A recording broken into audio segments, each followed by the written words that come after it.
सत श्री अकाल, अस्सलाम वालेकुम। आप लोगों का प्यार दिखाई दे रहा, लेकिन एक चीज मेरी तरफ से आप लोगों सबसे विनती है, सिर्फ 2 मिनट के लिए सब चुप होकर बैठेंगे, कोई ताली नहीं बजाएगा। हम पंचायत में आए हैं, अगर इस पंचायत में कोई फैसला ही नहीं निकला तो पंचायत क्यों हुई?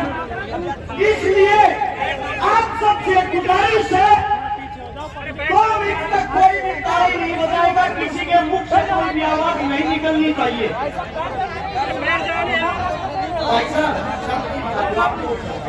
सबसे पहले मैं चरणों में राम करता हूँ। यहाँ पे जो क्रांतिकारी जिनसे हमने लड़ना सीखा, जो हमारे योद्धा हैं आज के, राकेश टिकैत जी, करुणाम चौधरी जी, मेरे अंकल जी राकेश कोत जी, सुरेश कोत जी, माफी चाहूंगा, सत्यपाल मलिक जी और मेरी मातर शक्तियां, मेरी जितनी बहनें, ये सब आज की योद्धा है। एक बार जोरदार ताली बजानी तो इनके लिए बजाए। अब बात आती है हिंदुस्तान का, जब हम सब एक थे, आजादी के बाद हम हिंदू मुसलमान कैसे हो गए? हमारे को सर्टिफिकेट कौन बन रहा है? वो संघ जिसने अंग्रेजों की खाकी चड्डी पहननी शुरू की, खाकी चड्डी पहनकर वो संघ हमारे को सर्टिफिकेट दे रहा कि तू हिंदुस्तानी है, तू हिंदू है, तू मुसलमान है। मैं एक बात कहता हूं, अगर किसी के पास हो इस महफिल के अंदर, अगर संघ के अंदर किसी ने कोई कुर्बानी दी हो, संघ वाले किसी आदमी ने आजादी के लिए कहीं खून पाया हो, उसका नाम मुझे बताना पड़े, ऑफिस में फोटो लगवाऊंगा। एक आदमी ढूंढ के बता देगा। संघ तो वो बड़ा मंग है जिसने हमारे को अलग कर दिया। अब बात आती है नू मेवात और मेवातियों की। मेवाती लोग मेव कौन है? सबसे पहले हिंदुस्तान की जो गिनती हुई जनसंख्या की 1971 और 72 में, उस टाइम आप लोगों की गिनती करी गई हिंदुओं में। 1901 में दोबारा से गिनती हुई। आप लोगों को अंग्रेजों ने बोल दिया भैया आप हिंदू नहीं हो, आप तो मुसलमान हो। इनकी गिनती कर दी मुसलमानों में। फिर 1926 के दौरान, 25 और 26 के दौरान इन पर ठप्पा लगा दिया कि आप सब मोमडन हैं। भाई साहब मैं बैठा दूंगा, चुप बैठो, नीचे बैठो, शांति बना लो यार, कमाल कर रहे हो, अपने आदमी प्रोग्राम बना दोगे। हाथ जोड़कर विनती, आवाज नहीं आनी चाहिए, आप सभी से विनती है।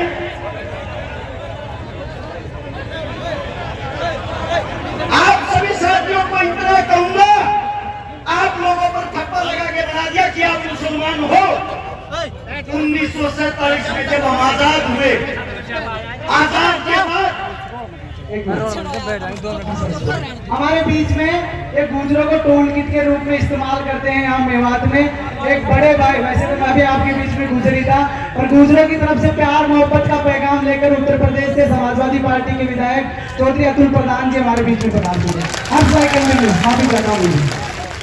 प्रधान जी का स्वागत है। वापिस आते हैं मुद्दे पे। 1947 में हमें आजादी मिली। यहाँ से मिट्टी खोद के देख लेना, इस मिट्टी के अंदर हिंदू, मुसलमान, सिख, ईसाई सबका रक्त मिलेगा इस आजादी के लिए। लेकिन उसके बाद ऐसी क्या बात आई कि हिंदू और मुसलमान हमेशा के लिए एक दूसरे के दुश्मन हो गए। जवाहरलाल नेहरू और मोहम्मद अली जिन्ना, दोनों को राजनीति का कीड़ा था, दोनों को प्रधानमंत्री बनना था। जिन्ना को बोले अपने मोमडन मुसलमान एक तरफ ले जा और नया पाकिस्तान बना दे, तेरे को प्रधानमंत्री बनना, तू वहां बन जा। और जवाहरलाल बोला मैं हिंदुओं पर राजनीति करूंगा, इनका प्रधानमंत्री मैं बनूंगा। दो देश अलग हुए सिर्फ राजनीति के लिए। जब राजनीति के लिए दो देश अलग हुए, हिंदू मुसलमानों में इन लोगों ने, इनकी तुच्छी राजनीति ने मारकाट मचवा दी। उस मारकाट के अंदर मेवात का भी नंबर आता है। जब मेवात का नंबर आया, मेवातियों को बोला गया हिंदुस्तान को खाली करो, यह आप लोगों का देश नहीं है, पाकिस्तान चले जाओ। दिल्ली से रेल के अंदर बैठाते थे, आप लोगों को पाकिस्तान भेज देते थे। उस वक्त मेवातियों ने कहा हमारा हिंदुस्तान है, हिंदुस्तान किसी के बाप का नहीं, हम रहेंगे हिंदुस्तान में। और अगर पाकिस्तान लेके जाना है तो हमारी लाश को लेके जा सकते हो, जिंदा मेवाती को नहीं। इस बात का पता लगता है कि मेवातियों ने जिद पकड़ ली। देश के सबसे बड़े नेता उस वक्त के बापू गांधी को बुलाया गया कि ये ही मना सकता है इन लोगों को और कोई नहीं। ये हकीले हैं, ये जिस चीज को लड़ जाते हैं जान दे देते हैं, वापिस नहीं हटते।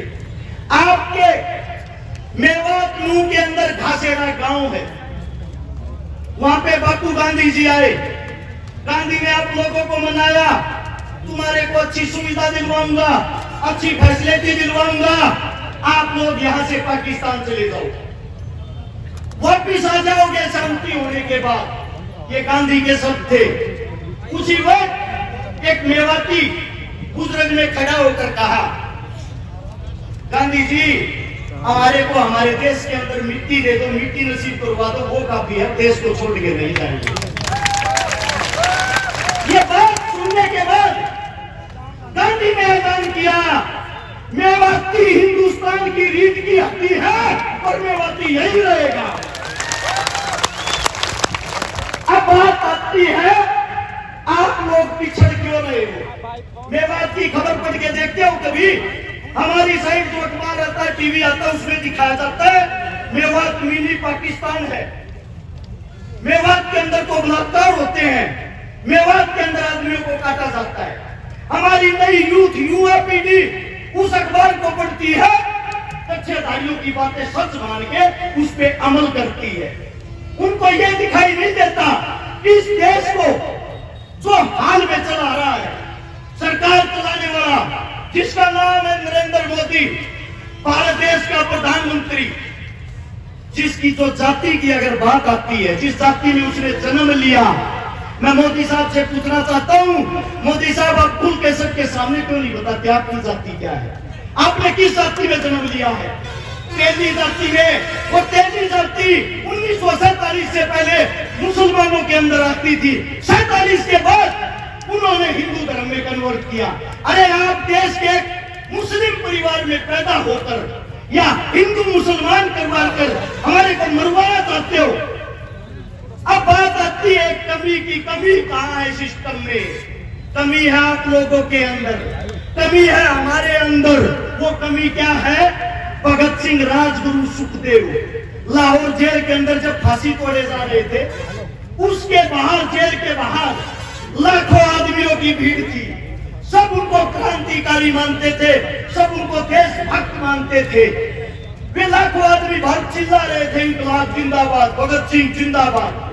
लेकिन एक भी आदमी के अंदर इंसानियत नहीं थी। वहां जितने बाहर खड़े थे, हिंदू, मुस्लिम, सिख, ईसाई खड़े थे, हिंदुस्तानी कोई नहीं खड़ा था। अगर वहां हिंदुस्तानी खड़ा होता, उन सब की ताकत एक होती, वे लाखों आदमी उस जेल की एक एक ईंट उखाड़ते, जेल का नामो निशान नहीं मिलता, और आज भगत सिंह, राजगुरु, सुखदेव तुम्हारे बीच जिंदा होते। वही हालात आज है आप लोगों के लिए। जब हम बोलते हैं, बोलने से पहले तो हर्ष शिकारा सबका, बोलने के बाद बात आती है तो जात जाति से है, और जात हिंदू थे ही नहीं। कमाल है भाई, हमने हिंदुस्तान के लिए जन्म लिया, हिंदुस्तान के अंदर जन्म लिया है। हमारे बुजुर्ग हमारे सामने बैठे, हमारे का कहता हूँ, ये रोड़ा पर जब लठ खावे, इनको बोलते ही ये तो देश करो। ये मैं पूछना चाहता हूँ, जब बॉर्डर पर कोई बेटा, कोई बच्चा शहीद होता है, आप लोगों ने उसकी जाति क्यों नहीं दिखाते? आज तक क्या किसी गुजराती बाबू ने सरहद के ऊपर लड़ाई लड़ी है? आज तक क्या किसी गुजराती बाबू ने हिंदुस्तान के लिए शहीदी दी है? अरे लड़े हम, मरे हम, देश को चलाए हम, और देश के राजा वो। आप लोगों के अंदर कमी ये है, आप अपने आप को नहीं पहचानते, आप अपनी ताकत को नहीं पहचानते, आप अपने बच्चों को आगे नहीं बढ़ने देते। ये कमी आप लोगों में।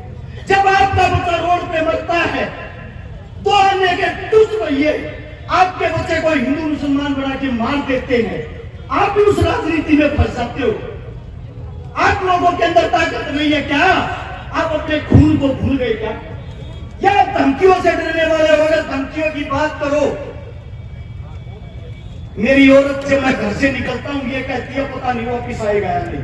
मेरी औरत जिसके साथ मेरी शादी हो रही है, उसके पेट में दूसरा बच्चा है, मेरे को यह भी यकीन नहीं है मैं उसका मुंह देख पाऊंगा या नहीं। जिस दिन से नूह मेवात के ऊपर मैं बोला, मैंने शुरुआत की ऐसी धमकियां ऐसे आदमियों की, सुबह मार देंगे शाम मार देंगे, फिर भी मैं एक बात कहता हूं इस सरकार को, समय तुम्हारा, राज तुम्हारा, हिम्मत है तो मार लेना। अगर मेरे बुजुर्ग जाके इनका समय आ गया, इन लोगों ने हमारे को ताकत दे दी, हम भागने का मौका नहीं देंगे। फैसला आप लोगों ने करना है। अरे इस देश का राजा किसान होता है, किसान। इस देश को संभालने वाला किसान का बेटा जवान होता है। और आप लोग अपनी ताकत भूलकर हिंदू मुस्लिम जाट ब्राह्मण में फंसकर उन लोगों के बहकावे में आए हुए हो।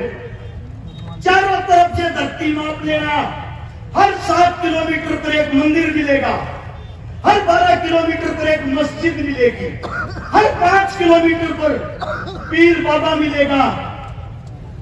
मैं आप सभी साथियों से एक बात पूछना चाहता हूं, सच बताना, दिल से बताना, क्या एक भी हिंदुस्तान का राजा शिक्षा, स्वास्थ्य, रोजगार, पढ़ाई लिखाई की बातें करता है? जरूरत ही नहीं, क्योंकि उनको मजा आ गया है। हिंदू मुस्लिम उनकी खुराक हो गई है। आप लोगों को लगाओ, कुर्सी पाओ और फिर आप लोग भाड़ में जाओ। अरे आप लोग कब जागोगे? मैं आप लोगों से सिर्फ एक बात कहना चाहता हूं, अगर आप लोग इस मेवात की पंचायत को बिना किसी निरीक्षण के वापिस अपने घर चले जाते हो, आपके बेटे, आपके उन बच्चों की उम्मीदें टूट जाएंगी जो आज हमको धमकियां देते हैं। उनकी धमकियां सच हो जाएंगी। और आप लोगों में एक कमी है, जब आप लोगों की कोई लड़ाई लड़ता है उस वक्त तो आप टांग खींचते हो, और जब आपका बेटा, आपका बच्चा मर जाता है तब उसकी आप मूर्तियां बनाते फिरते हो। अरे जीते जी अपने का हाथ पकड़ के क्यों नहीं खींचते, टांग पकड़ना छोड़ के? मैं सभी साथियों से यह कहता हूं, जो भी बुद्धिजीवी बोले वो बातें मुद्दे की करे, हिंदू मुसलमान की करे, नूह मेवात की करे, ताकि सरकार को पता लग जाए जो आप भगाने वाली कला सीख रहे हो वो अब नहीं चलेगी आप लोगों की। एक नारा जोरदार, हम सब एक हैं। मैं बोलूंगा हम सब, आप लोग बोलोगे एक हैं। पता लगना चाहिए कुर्सी के ठेकेदारों को। चलो आप कुर्सी पे बैठ नहीं सकते, उस कुर्सी को हिलाने की हिम्मत तो रखो। हम सब एक हैं, हम सब एक हैं। इंकलाब जिंदाबाद, इंकलाब जिंदाबाद। कोई मेरे मुख से गलत शब्द, गलत बात निकली, आपका बच्चा, आपका बेटा, हाथ जोड़ के आपके चरणों में माफी चाहता हूँ। राम राम, नमस्कार, जय हिंद।